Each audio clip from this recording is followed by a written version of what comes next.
हे नाथ नारायण वासुदेवा श्री कृष्ण गोविंद हरे मुरारी।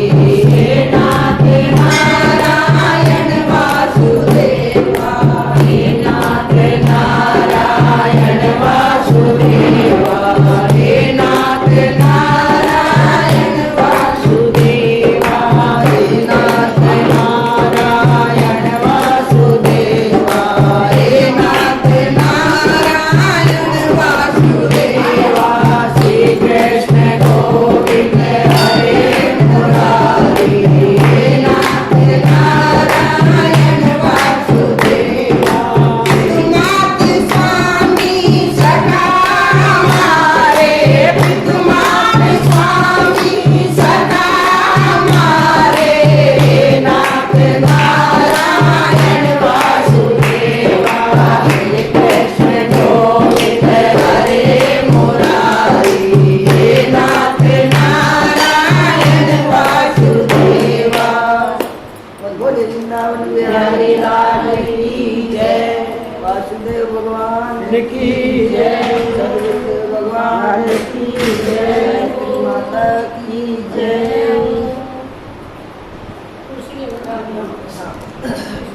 आज 4 महान संत हैं उनके बारे में चर्चा है। श्रुति प्रज्ञा और श्रुति देव ये सब होकर जीव ऐसे श्रुति धामा श्रुति उदधि पराजित वामन जैसे। श्री रामानुज गुरु बंधु विदित जग मंगलकारी शिव संहिता प्रणीत ज्ञान संकादिक सारे। इंदिरा पद की उदारथी सभा साखी सारंग कहे चतुर महंत दिग्गज चतुर भक्ति भूमि दावे रहे। ये जो 4 संत हैं ये बहुत महान संत हैं। इनके बारे में है कि श्री श्रुति प्रज्ञ श्री श्रुति देव श्रुति धाम तथा श्रुति उदधि ये 4 महान संत 4 दिग्गजों के समान है अकेले। ये भक्ति रूपी भूमि को अपने प्रभाव से अचल रखते थे। अर्थात कोई भी विधर्मी भक्ति का थोड़ा भी विरोध अथवा खंडन करने का साहस नहीं करता था इनके सामने। श्री श्रुति प्रज्ञ जी और श्री श्रुति देव जी दोनों श्री ऋषभ और श्री पुष्कर इन 2 दिग्गजों के समान थे। श्री श्रुति धाम जी और श्री उदती जी ये पराजित और वामन नामक दिग्गजों के समान थे। ये चारों श्री रामानुजाचार्य के गुरु भाई थे। चारों संत ये अपनी भक्ति निष्ठा और विद्वता के कारण विश्व में विख्यात थे एवं संसार का मंगल करने वाले थे। शिव संहिता में वर्णित ज्ञान विज्ञान के तत्व को जानने में सनकादियों के समान थे। श्री संप्रदाय में निष्ठावान और उदार बुद्धि वाले थे। संत सभा के दर्शक सत्संगी लोग इन्हें दिग्गज विद्वान कहते थे। अब श्री श्रुति प्रज्ञ आदि इन महान संतों का विवरण संक्षेप में इस प्रकार है। श्री श्रुति प्रज्ञ जी परम भागवत समदर्शी संत थे। श्रुति सिद्धांत के विशेष ज्ञाता होने के कारण इनका वह नाम पड़ा। जाति पाति की संकीर्णता से दूर रहने वाले और सदा भगवान नाम का जप एवं उपदेश करने वाले श्री श्रुति प्रज्ञ जी महाराज भक्ति को ही सबसे बड़ा आचार मानते थे। इसलिए उन्हें भक्ति भूमि दिग्गज कहा गया। अर्थात जिस प्रकार दिग्गज लोग भूमि को धारण कर स्थित रखते हैं वैसे ही श्रुति प्रज्ञ जी भक्ति को अचल रखने वाले थे। तत्कालीन विधर्मी उनके कारण समाज से भक्ति का उन्मूलन ना कर सके ताकि विधर्मी जो है भक्ति को यहाँ से नष्ट ना कर सके। श्री श्रुति प्रज्ञ जी महाराज का जीवन ये का साक्षात स्वरूप था। गीता के श्लोक के समान साक्षात उनका जीवन था। आप स्वपक्ष कत में अपने आराध्य प्रभु के ही दर्शन करते थे। कहते हैं कि एक बार आप महाप्रभु जगन्नाथ जी का दर्शन करने श्री जगन्नाथ धाम नीलांचल जा रहे थे। जब पुरी से वे कुछ दूरी पर थे तो उन्हें उधर से एक स्वपक्ष भगवान श्री जगन्नाथ स्वामी का दर्शन करके लौटता दिखाई दिया। उसके हाथ में भगवान का प्रसाद था। उस स्वपक्ष ने जब श्रुति प्रज्ञ जी को देखा तो उसका हृदय श्रद्धा से अत्यंत गदगद हो उठा। उसे लगा कि मैंने जो महाप्रभु का दर्शन किया था, उस पुण्य के फलस्वरूप मुझे इन संत का दर्शन करने का सौभाग्य मिला है। राम से अधिक राम कर दासा। उन्होंने सोचा, ये स्वपच का मतलब आप लोगों को पिछली बार बताया था। स्वपच का मतलब जो अपनी भक्ति को पचा जाए, वो स्वपच, वो स्वपच। हाँ, उसे उजागर बाहर न दिखाए कहीं। अब वो राम से अधिक राम कर दासा के भाव से उसका हृदय गदगद हो उठा और उसने दंड की भांति गिरकर श्री श्रुति प्रभ जी के महाराज के चरणों में प्रणिपात किया। उस समय उनकी आंखों से आनंद आंसुओं का प्रवाह हो रहा था। उसकी यह भावपूर्ण दशा देखकर श्रुति प्रभ जी को बड़ा आनंद हुआ। उन्हें उसमें स्वपच के स्थान पर एक सच्चे वैष्णव के दर्शन हुए। उन्होंने उसे उठाकर हृदय से लगा लिया। थोड़ी देर बाद जब वह उस स्वपच को अपनी स्थिति का ज्ञान हुआ तो उसे अत्यंत पश्चाताप होने लगा। उसे लगा कि इस परम अपावन स्वपच शरीर से मैंने इस महापुरुष का स्पर्श किया है। और नीचे उसके नीचे जात भी होती है ना, जात भी नीचे होती है। नीचे होती है। हाँ, लेकिन वो इस जाति में भी होने के बावजूद कितने बड़े भक्त होते हैं वो अपना अंदर। हाँ, स्वपच एक वाल्मीकि का दर्शन आया था इसमें। इन महापुरुष का स्पर्श कर लिया मैंने। उन्होंने अपने आप को हीन समझा। मेरी तो छाया भी इन पर नहीं पड़नी चाहिए। यह सोचकर वह अपने आप को धिक्कारता हुआ श्रुति प्रभ जी महाराज से बार बार क्षमा याचना करने लगे। और श्रुति प्रभ जी उसके इस भाव से और भी गर्वित होकर उसके शरीर में लगी धूल को अपने वस्त्र से झाड़ते हुए बोले। उन्होंने ये सोचा, अपने आप को हीन समझ रहा है ना, तो और अपने कपड़े से उनकी धूल झाड़ने लगे। भैया तुम तो मुझसे भी श्रेष्ठ हो, फिर अपावन कैसे हो सकते हो? तो अपने आप को अपावन कैसे कह सकते हो? तुमने तो पतित पावन भगवान महाप्रभु का दर्शन कर लिया है, मैं तो अभी उनका दर्शन करने जा रहा हूँ। अतः तुम मुझसे श्रेष्ठ हो। महाप्रभु का थोड़ा सा प्रसाद मुझे भी दे दो। यह कहकर श्रुति प्रभु जी उस स्वपच के सन्मुख हाथ फैलाकर खड़े हो गए। सच्चे संत तो ऊंच नीच, जाति पाति, ज्ञानी अज्ञानी के भेदभाव से परे ही होते हैं। उनके लिए तो सारा जगत जो है सिया राम में सिया राम ही होता है उनके लिए सारा जगत। उधर स्वपच को उनके आग्रह पर बहुत ही संकोच हो रहा था। वह सोच रहा था कि भला मैं अपने हाथ का प्रसाद इन्हें कैसे दे दूं, परंतु इनका प्रेमाग्रह देख उसने इन्हें वह भगवान महाप्रभु का महाप्रसाद अर्पित कर दिया। फिर क्या था, उसे पाकर तो वे और आनंद मगन हो नृत्य करने लगे।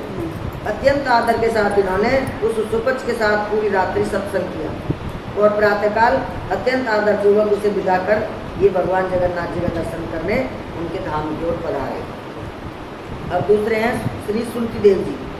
श्रुति देव जी महाराज, ये हाँ चार आचार्यों के बारे में है ना।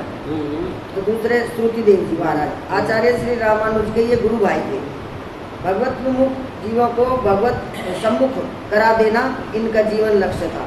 जो भगवान से विमुख हैं उनको भगवान की तरफ मोड़ देना इनका लक्ष्य था। और इसी लक्ष्य की सिद्धि के लिए आप प्राय देश देशांतर में भ्रमण ही किया करते थे, घूमते रहते थे। वस्तुतः संत तो जगत में जगदीश के प्रतिनिधि होते हैं। हाँ, तो उनके प्रतिनिधि तो होते हैं संत लोग। तो उनका स्वभाव अत्यंत शांत और सुखदायक होता है। वे मन पर विजय पाए हुए रहते हैं, जितेंद्रिय और भगवत भजन में रत रहने वाले होते हैं। उनका कार्य भी होता है कि वे संसार आसक्त जड़ जीवों को सचेत करके भगवान की ओर लगाते हैं और इसी उद्देश्य से जगत में विचरण करते रहते हैं। अति शीतल अति सुखदाई समदम राम भजन अधिकारी, जड़ जीवन को करे सचेता जग में विचरत है। ये वैष्णव सांदीपनि जी ने लिखा है।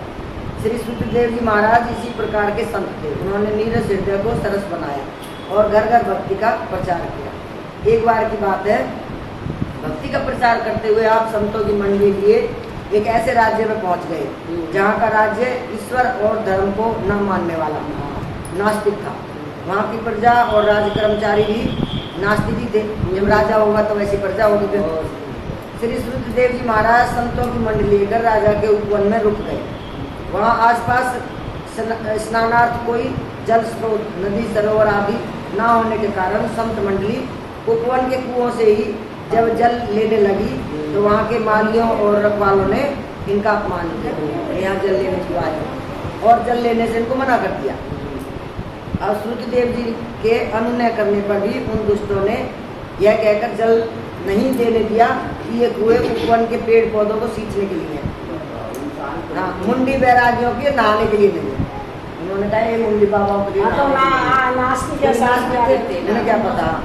अब मालियों की इस प्रकार की अभद्रता और हठ धर्मिता देखकर श्री सुखदेव जी ने संतों से कहा कि आज आप सब बिना स्नान किए ही भगवत स्मरण कर लो और यहाँ से प्रस्थान करो कि यहाँ तो सारे नास्तिक हैं, इनसे कोई मुंह ना लगाओ, अपना नहा दो, बिना नहाए चल पड़ो। अब श्रुतिदेव जी के साथ संत मंडली भगवत संकीर्तन करते हुए चलती। संत तो जगत का हित करने वाले ही होते हैं, उनका स्वभाव कृपा करना ही होता है, कोप करना नहीं। परंतु अपने भक्तों का इस प्रकार अपमान भक्तवत्सल भगवान से भी सहन नहीं हुआ। सूख गया होगा हाँ। संतों के उपवन से जाते ही नगर भर के कुओं का जल जो सूख गया। अब प्रजा और भी त्राई करने लगी। राजकीय उपवन के भी कुएं सूख गए। जल स्त्रोतों के इस प्रकार अचानक सूख जाने की सूचना जब राजाओं को मिली तो उन्होंने मंत्रियों से इस पर विचार करने को कहा कि भाई क्या कारण हुआ जो ये सूख गए। तभी मालियों ने आकर राजा से संत मंडली के आगमन और उनके साथ किए दुर्व्यवहार का क्षमा प्रार्थना सहित वर्णन किया। क्षमा भी मांगी, हमने ऐसी गलती कर दी है, लेकिन बता भी दिया। यह सुनकर राजा की आंखें खुल गई, उन्हें अपनी भूल का ज्ञान हुआ। वे त्राई करते प्रजाजनों और मंत्रियों के सहित उन संतों के चरणों में जा गए। श्री सुखदेव जी महाराज ने उन्हें धीरज बंधाया और पुनः नगर में फिर लौट के आए। उनके नगर में आते ही पुनः सभी जल स्रोत निर्मल जल से परिपूर्ण हो गए। साथ ही वहाँ के राजा और प्रजा के हृदय भी भक्ति भाव से परिपूर्ण हो गए। जितनी सारी बैठी है संतों की कोई बुराई मत करो, बेशक हाँ, भाई कोई भी किसी में भी कोई ऐसा अपना, लेकिन हमने नहीं करना, बस ये संकल्प ले लो आज से। तो राजा प्रजा सभी ने श्री सुखदेव जी की शिष्यता ग्रहण कर ली। इसी प्रकार अनेक भगवत विमों को संत श्री सुखदेव जी भगवत पथ का पथिक बनाया। फिर उन्होंने सबको सेवा में लगा दिया भगवान जी। अब तीसरे है श्रुतिधाम जी। और श्री श्रुतिधाम जी महाराज अविचल भक्ति एवं अखंड पांडित्य के परिपूर्ण परम वैष्णव संत थे। आप आचार्य रामानुज के गुरु भाई थे और वेद पुराण एवं इतिहास के मर्मज्ञ विद्वान भी थे। सब वेद पुराण उनके सब विद्वान थे। भक्ति भाव सरल कथा प्रवचनों के माध्यम से जन जन में भक्ति भाव का प्रचार करना आपका जीवन सिद्धांत था। इसके लिए आप वैष्णव संतों की मंडली लेकर सदैव विचरण किया करते थे। आप भगवत भक्तों को भगवान का ही स्वरूप मानते थे और उनके प्रति उसी प्रकार की आदर बुद्धि रखते थे।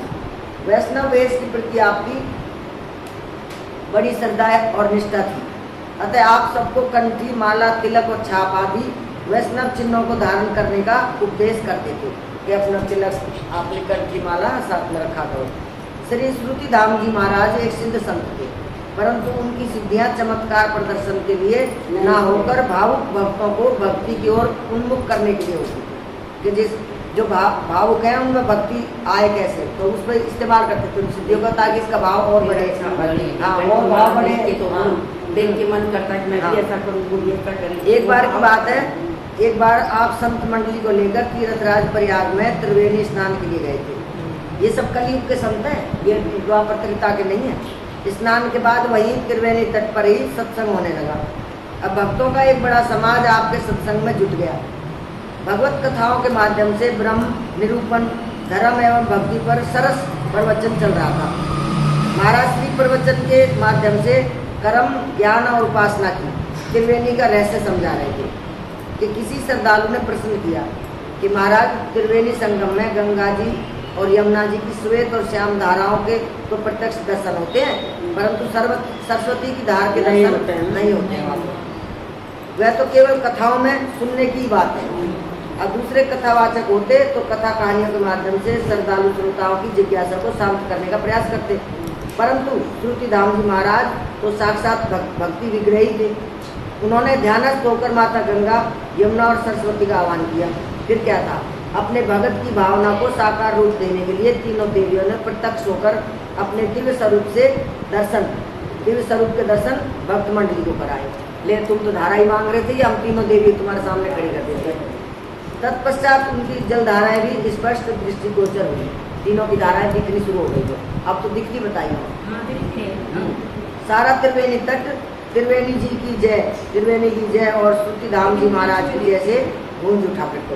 इस प्रकार श्रुति और शास्त्र में कही गई बातों की सत्यता को श्री श्रुतिधाम जी महाराज ने जन जन के मन में प्रतिष्ठापित किया। सबको फिर उनको सबको बताया कि है तीनों का माताएं ही नहीं है, तीनों को जागर करके दिखा दिया। अब चौथे हैं श्री श्रुति उदती जी। श्री श्रुति उदत जी महाराज महान त्यागी, विरक्त और वैष्णव संत थे। आप आचार्य श्री रामानुज महाराज के ही गुरु आए थे। ये सारे एक ही थे, चारों सारे रामानुज के एक ही थे। गुरु भाई। भगवत चिंतन भजन चिंतन करते हुए एकाकी भ्रमण करना आपका स्वभाव, उनका एकाकी। बाकी तो भक्त मंडलों के साथ जाते थे, वो एकाकी। और भगवत विमुखों को भक्ति पथ का पथिक बनाना जीवन लक्ष्य था उनका, कि जो भगवान से विमुख है उनको मैं भक्ति की ओर मोड़ता जाऊं। सब जितने संत है सबका यही मत होता है। एक बार आप श्री गंगा जी के दर्शन स्नान के लिए जा रहे थे। अब ये तो एक छोटी एक घटना लिखी है उन्होंने, पता नहीं कितने चमत्कार की उसने घटना करी। मार्ग में एक राजा की वाटिका पड़ती थी, वहाँ भी शांत एकांत स्थान लेकर वहाँ कुछ क्षण बैठकर आप भगवान का ध्यान करने लगे। संयोगवश उसी रात राजा के महल में चोरी ने सेंध लगाई और कुछ माल मत्ता लेकर चंपत हो गए। सुबह होने पर जब चोरी का ज्ञान हुआ तो राजमहल में हड़कंप मच गया कि भाई महल में चोरी हो गई है। चारों ओर सिपाही छोड़ दिए गए कि ढूंढो। उधर चोर भी डर के मारे भागे जा रहे थे। उन्हें भी पकड़े जाने का मौत का खौफ सता रहा था कि अगर पकड़े गए तो राजा मौत की सजा देगा। मार्ग में राजा की वाटिका में श्री श्रुति उदत जी महाराज को ध्यानस्थ देखकर उन लोगों ने एक मणिमाला निकालकर उनके गले में पहना दी और चोरी का कुछ माल भी वहीं रख दिया, उसमें से थोड़ा बहुत वहाँ रख दिया, जिससे सिपाही और कर्मचारी भ्रमित हो जाएं। उसको देख के भ्रमित हो जाएंगे, थोड़े से माल को ज्यादा को लेके चले जाएंगे। लीलावती कलावती के दोनों को कर दिया, सत्यनारायण की कथा। ये सब करके चोर वहाँ से चल दिए। उधर थोड़ी ही देर में कुछ सिपाही और राज कर्मचारी चोरों को खोजते हुए राजवाटिका तक आ पहुँचे। उन्हें दूर से ही श्री श्रुति उदत जी के गले में चमकती हुई मणिमाला दिखाई पड़ी। यह देखकर वे लोग शीघ्रता से उनके समीप गए। वहाँ आसपास कुछ और भी चोरी का माल पड़ा दिखाई दिया। अब वो आगे जाना भूल जाएंगे और चोर आगे निकल जाएंगे कुछ देर में। तो उधर श्री श्रुति उदत जी महाराज तो पूरी तरह ध्यान मगन थे। उन्हें दीन दुनिया की कोई खबर नहीं थी। अब क्या था, अविवेकी राज कर्मचारियों और सिपाहियों ने श्री श्रुति उदत जी महाराज को ही चोर समझ लिया और बांध कर उसे राजा के पास लेके चले गए। संत तो नित्य मुक्त होते हैं, उनके लिए इस प्रकार के लौकिक बंधन की भला क्या सत्ता थी। ये तो लौकिक बंधन था, बांध के ले गया तो ले जा। परंतु श्रुति उदत जी महाराज ने इसे भी अपने आराध्य प्रभु की लीला ही समझा और निश्चिंत भाव से चल पड़े। ये हर काम को भगवान की लीला समझते, चाहे में मार पड़े उसे भगवान की लीला, चाहे कोई इनके उसी का हो रहा है, सब किया हुआ, सब कराया। अब राजा को अज्ञान और अहंकार के बंधन से मुक्त करने सिपाहियों ने मतलब ये निश्चित भाव से इसलिए जा रहे थे कि इस राजा को भी मैं अज्ञान से मुक्त कर दूं। बांधने से कोई फर्क नहीं पड़ा, पर उनको राजा पर ध्यान था उनका। सिपाहियों ने बरामद माल राजा के पास रखकर सारी घटना बताई। राजा भी अविवेकी था, वो भी चमचों चेलों पे चलते हैं। हाँ, उसने बिना सोचे विचारे श्री श्रुति उदत जी महाराज को चोरी के आरोप में कारागार में निरुद्ध करा दिया। और संत के लिए क्या, उनके लिए तो कुटिया और कारागार उनको भेज ही नहीं, बड़े रखो उन्हें क्या। वे वहीं बैठकर भगवान का ध्यान करने लगे। उन्हें इस घटना से किसी प्रकार का खेद या रोष नहीं हुआ, ना नाराज हुए, ना कोई दुख हुआ। हमें तो कुटिया में भगवान का भजन करवा लो, चाहे जेल में करवा लो, एक ही बात है हमारी। परंतु राजा का यह अन्याय संतों के परम आराध्य परमात्मा से देखा नहीं। भगवान नहीं देख सकते, संत तो सहन कर लेते हैं पर वो ना कर पा रहे। उन्होंने राजा के मस्तक पर पीड़ा उत्पन्न कर दी, उनके सर में दर्द कर दिया। राजा ने अनेक प्रकार के उपचार किए, परंतु संत अपमान जनित प्रभु द्वारा दंड स्वरूप दी गई वह पीड़ा किंचित भी शांत नहीं हुई। जिस पीड़ा को भगवान देगा उससे डॉक्टर क्या कर लेगा।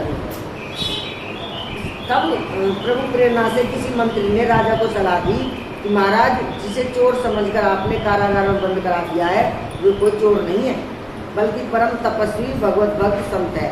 आप उन्हें तुरंत कारागार से मुक्त कराइए। अब भगवान ने किसी उसके सिपाही भगत की बुद्धि में बैठ गया, भगवान ने कहलवा दी। अब राजा की भी समझ में ये बात आ गई और वह त्राईमाम करता हुआ संत के चरणों में जा पड़ा। श्री श्रुति उदत जी महाराज परम संत थे, उन्हें कहीं से किसी प्रकार का राजा के प्रति क्रोध ही नहीं था। कोई बात, उन्होंने राजा के सिर पर हाथ रखा इससे उसके न केवल मस्तक की पीड़ा शांत हो गई, बल्कि उसके मस्तिष्क के बंद ज्ञान जो है, ज्ञान का पाठ भी खुल गए। ऐसा हाथ रखा हुआ ऐसे है। संत होते थे उसे। हाँ, उसने सह-परिवार श्री श्रुति उदत जी महाराज का शिष्यत्व स्वीकार कर लिया, फिर सह-परिवार उनके शिष्य बन गया। इस प्रकार श्री श्रुति उदत जी महाराज ने अनेक भगवत विमुख जनों को प्रभु भक्ति का उपदेश दे उन्हें भगवत सन्मुख किया और उनका परम कल्याण साधन किया।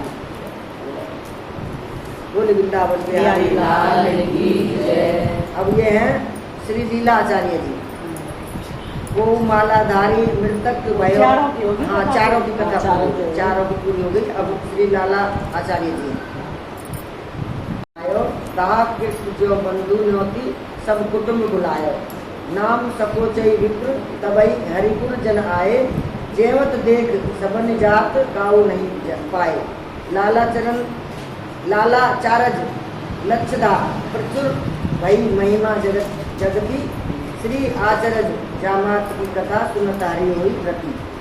ये कहते हैं कि श्री रामानुजाचार्य के दामाद, उनके दामाद के श्री लाला आचार्य की कथा सुनते ही भगवान में विशेष प्रीति होती है। उनकी कथा सुनते ही भगवान में विशेष प्रीति हो जाती है।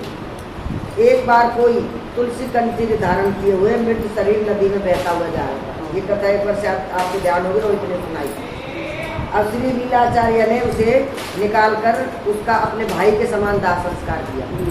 एक बार भागवत में सुनाई थी आपको। 13वें दिन भोजन के लिए ब्राह्मणों को तथा कुटुंबियों को निमंत्रण देकर बुलाया।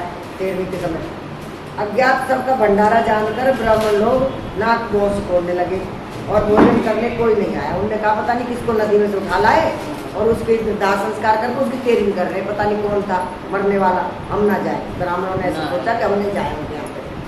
तब वैकुंठ धाम से भगवान के पार्षद आए, भगवान के पार्षद रूप करके आए ब्राह्मणों का, उनका वो 13वीं का भोजन खाने के लिए।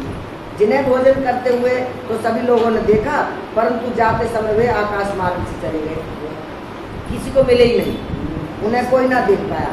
इस चमत्कार से लालाचार्य जी की महिमा संसार में लाखों गुना और बढ़ गई। अब उनके बारे में थोड़ा परिचय बताते हैं कि परम वैष्णव संत श्री लालाचार्य जी महाराज आचार्य रामानुज जी के जमाता थे, जमाई थे उनके। वैष्णव वेश के प्रति उनकी अनन्य निष्ठा थी। वेश बस वेश होना चाहिए, चाहे फिर वो कोई जाति का हो, किसी भी धर्म का हो, तो कोई मतलब नहीं था। वैष्णव वेश होना चाहिए। जैसे कि मैं आपको तसल्ली के लिए कि जैसे कहते हैं कि बंधन नहीं होना चाहिए। वे वैष्णव वेशधारी प्रत्येक संत को अपना भाई मानते थे और उसका उसी प्रकार आदर सत्कार करते थे कि श्री लीलाचार्य जी महाराज के इस दिव्य भाव को उनकी सहधर्मिणी तो जानती थी,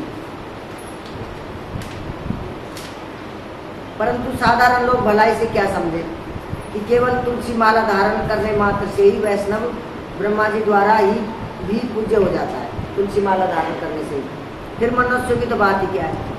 अब कहते हैं कि एक दिन लीलाचार्य जी महाराज की पत्नी जल भरने के लिए नदी तट पर गई। उनके साथ उनकी कुछ सहेलियाँ भी थी, जो लीला आचार्य जी की वैष्णव निष्ठा के कारण उनका मजाक उड़ाया करती है ना। उसकी पत्नी के सामने उसी के पति का मजाक उड़ाती थी। आगे हमेशा कंठी माला में रहता है, जिस मर्जी को अपना दोस्त बना लेता है, भाई बना लेता है। जिस समय वे लोग जल भर रही थी, उसी समय किसी वैष्णव संत का शव बहता हुआ आया। अब इसका वो पूरा बताएंगे। उसके शरीर पर वैष्णव चिन्ह अंकित थे और वह कंठी माला धारण किए हुए था। तो सहेलियों ने व्यंग्य करते हुए श्री लालाचार्य जी महाराज की पत्नी से कहा कि इन्हें देखकर ठीक से पहचान लो, तुम्हारे जेठ या देवर तो नहीं। पानी भरने वाली थी ना वो, हाँ, तो पहले तो लाके एक का संस्कार कराई तेरे पति ने, और देख ले कोई देवर जेठ इतना है।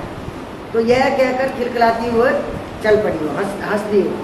श्री लीलाचार्य जी महाराज की पत्नी ने घर आकर श्री लीलाचार्य जी से यह बात बताई। अब सुनकर लीलाचार्य जी करुण क्रंदन करने लगे। उनके मन में ठीक वैसे ही करुण भाव उत्पन्न हुआ जैसे अपने अग्रज या अनुज के शरीर शांत होने पर होते। उसने सोचा जैसे कोई मेरा भाई या मेरे बेटे समाज में मर गया।